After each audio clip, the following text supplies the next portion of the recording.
Pranam. English में पूछूंगा. So Guruji, how to maintain a balance between spiritualism and materialism? Materialism.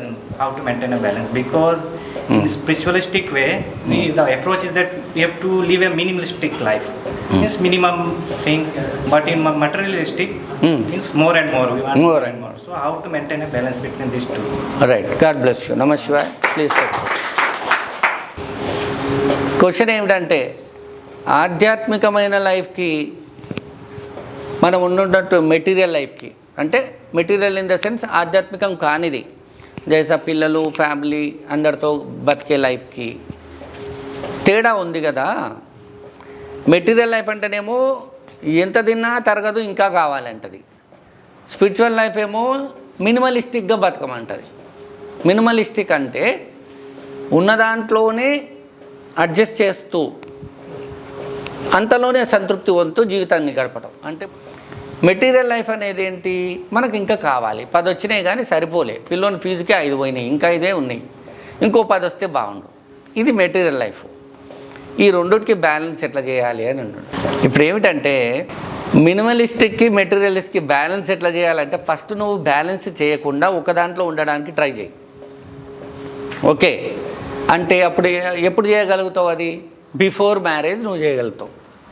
ఒకవేళ నీకు marriage అవ్వలేదు, then you can decide either you want to go this route or this route. అప్పుడు నువ్వు కరెక్ట్గా balance చేయగలుగుతావు. అయితే అది ఎలా సాధ్యమవుతుంది? అవ్వదు, అది చేయలేం మనం. పోనీ పెళ్ళి అయిపోయింది, పెళ్ళికి ముందు చేయొచ్చు, పెళ్ళి అయిపోయింది, ఇప్పుడు ఎలా?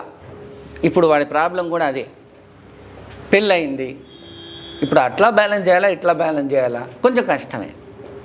రెండింటిని బ్యాలెన్స్ చేయటం అనేది చాలా కష్టమే. అందులో మెటీరియల్ స్పిరిచువల్ అనేది మొత్తమే ఇట్లా ఉంటుంది. అది ఇదేమో కావాలంటుంది, అదేమో వద్దంటుంది. సరే ఏది ఏమైనా ఇది బ్యాలెన్స్ అవ్వటం అనేది కష్టమే అండి. ఎందుకంటే ఈ రెండు ఆపోజిట్ పోల్స్ అన్నమాట. ఇది ఒక దిక్కు అయితే అది ఒక దిక్కు, కాబట్టి ఎప్పటికి కూడా బ్యాలెన్స్ అవ్వవు. ఏదో ఒక యుద్ధం జరుగుతూనే ఉంటుంది. నువ్వు స్పిరిచువల్లోకి వెళ్ళావంటే ఏం పని లేనివాడవా, అదే అయినావా, ఇంకా నేను చెప్పను, అవన్నీ ఫ్యామిలీ తిట్లు బాగుంటాయి, వెరైటీగా ఉంటాయి, అవన్నీ ఉంటాయి. అట్లా వీళ్ళు అంటారు వాళ్ళు అంటారు, కాబట్టి ఇవేం జరగవు. బ్యాలెన్స్ అనేది ఉత్తన ఈజీ నయ్యే. అలాగని ఏం చేయడం, మరి స్పిరిచువల్ లైఫ్ని వదులుకోవాలా ఈ లైఫ్ని వదులుకోవాలా? ఇది వాళ్ళని అడగలేదు, నేను చెప్తున్నాను. మీరు ఏ లైఫ్ని వదులుకోవద్దు. ఎందుకంటే ఒకసారి మీరు రెస్పాన్సిబిలిటీ తీసుకున్నప్పుడు చచ్చినట్టు చచ్చే వరకు చచ్చేదాకా చెయ్యాల్సిందే. ఒకసారి పెళ్లి చేసుకున్నారు, పిల్లలు కన్నారంటే వాళ్ళకి ఏదో మీకు తోచిన దాంట్లో మీ వల్ల ఎంతైతే అంత వాళ్ళకి ఏదో చేయగలిగితే చెయ్యండి. చేసి మీరు స్పిరిచువల్ లైఫ్లోకి రండి. అంటే you just do something little bit, whatever you can do, then come into the spiritual life. You can enjoy at least and also have a little contact, but don't be so much into that. అంటే మనసుని పూర్తిగా material పెట్టకుండా వాళ్ళకి కొంత చేసి తర్వాత మీరు spiritual లైఫ్లోకి రండి. మీరు చాలా చాలా ఎంజాయ్ చేస్తారు. ఇంకా చాలా బెస్ట్ ఏంటంటే స్పిరిచువల్ లైఫ్లో ఉన్నంత ఆనందము కానీ, ఇంకా ఆనందానికంటే ఇంకేం వర్డ్ ఉంది బెస్ట్గా చెప్పేది? అద్భుతం కానీ ఆనందం కానీ నిర్వచనీయమైంది కానీ లేదు. స్పిరిచువల్ లైఫ్లో అంత ఆనందం ఉంటుంది, కానీ అది ఈరోజు బిర్యానీ తిని థమ్స్అప్ తాగితే వచ్చేంత మజా ఇమ్మీడియట్గా అంత స్పీడ్గా దీంట్లో రాదు. దీంట్లో కొంచెం లేటుగా వస్తుంది. గుర్తుపెట్టుకోండి, లేటుగా వచ్చేది పర్మనెంట్గా ఉంటుంది, తొందరగా వచ్చింది తొందరగానే పోతుంది. అది మీరు లైఫ్లో చాలా ఎక్స్పీరియన్సెస్ అయింటాయి, చూసుకోండి. కాబట్టి మీరు వాళ్ళకు ఒక బేస్, కొంత మనం తప్పు చేసాం, మనమే కదా చేసాం, మరి దాన్ని రెక్టిఫై ఎవరు చేయాలి? మనమే చేసుకోవాలి. కాబట్టి దానికి వాళ్ళకి చేయాల్సింది ఏదంతా ఉంటే చేసేసి you come out from that life and you live your life. మనిషికి అతి ముఖ్యమైనది ఒకటి ఉందండి, చాలా ముఖ్యమైనది. ఏమిటంటే ఫ్రీడమ్. ఫ్రీడమ్ అండి, స్వతంత్రంగా బతకటం, స్వేచ్ఛ. ఫ్రీడమ్ అంటే స్వేచ్ఛ. స్వేచ్ఛ అంటే తెలిసిందే, అది కూడా ఇంకా చెప్పాలా?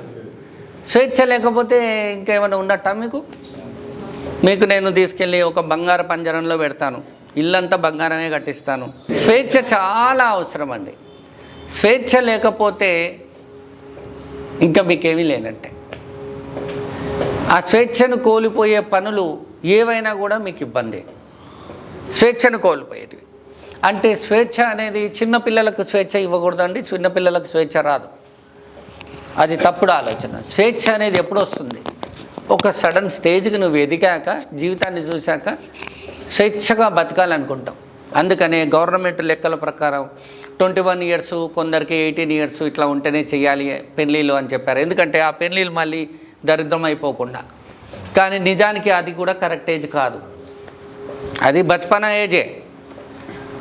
అందుకనే ఇంకా కొంచెం ఎదిగాకే పెళ్ళిళ్ళు చేసుకునేవాళ్ళు. అయితే మరి స్వేచ్ఛ లేకపోతే ఏమున్నట్టు చెప్పండి? బంగారు పంజరంలోనే పెడతారు, అన్ని బంగారమే. వీలైతే బంగారం కోటింగ్ వేసిన అన్నం కూడా పెడతా తినడానికి.